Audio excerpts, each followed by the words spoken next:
My documentary follows the typical conventions of real documentaries. This is why I think it is a successful product. It opens with a vox pop, which is a form of quick editing, so it excites the audience as soon as it starts, which is often seen in documentaries. The voiceover is the voice of an older woman, which people may associate baking with. Her voice is calming, so it suits the theme of the documentary. There isn't a lot of voiceover because most of the talking comes from the interviewees, as seen in real documentaries. Our opening sequence is short and simple, talking briefly about biscuits, and then our opening titles come on screen with the British flag behind it, as it is called Britain's Biscuits. In all of our interviews, we have considered framing and making it relate to baking at all times. In Greg's we had the kitchen in the background, in Millie's we had the shop, Morrison's we had the biscuit aisle, and for the home bakers we used their own kitchens. The interviewee is on the side of the screen rather than the middle, and they are framed in mid-shot.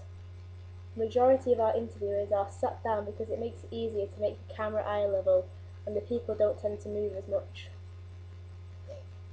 At the start of each new interview, we put the name and occupation of the person in the corner of the screen in a simple white font, which is a typical convention, so it doesn't distract the audience. The way we have filmed our interviewers does not change the conventions of real documentaries. In our interviews, we have used cutaways to make the documentary more interesting and give a visual image to the audience. The cutaways relate to what the person on screen is saying, so everything links and flows. Again, this is following the conventions of real documentaries. We have a music bed in the opening sequence of a biscuit wrap to make it entertaining for our target audience, which is teenagers. We have also had a music bed on the home bakers making biscuits. The song is called How Would You Do because it is a typical baking song, so it fits with this part of the documentary. This song continues and fades out for the home bakers interviews, but we do not have any other music under any of the interviews because we didn't think it was suitable. Real documentaries use minimal archive footage, so we follow this convention. The only archive footage we have is part of the Jaffa Cake advert, as this is one of the main topics in our documentary, so we thought it would be appropriate. We use vox pops again at the end of the video when people are answering if they think a Jaffa Cake is a cake or a biscuit. Using vox pops here allows the audience to see everybody's answers edited together quickly.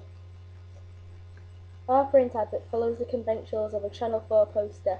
These include 4 logo is always on the right hand side, the font is Century Book Gothic, the information is limited, there is one simple image, there is little photo manipulation, the writing is blocked to stand out, and the normal is normally on the opposite side to the writing. I followed all of these conventions. The image I use is a cup of tea with a biscuit being dunked in it, which is simplistic, and the theme is plain. The radio advert uses the same voiceover as the documentary, and we use snips from the documentary such as vox pops and voices from the interviews, and the music bed is the same as what the home bakers use in their part of the documentary. We have a tagline at the end of the advert and it states the channel, date, and the time it is on, which again is a typical convention of real media products.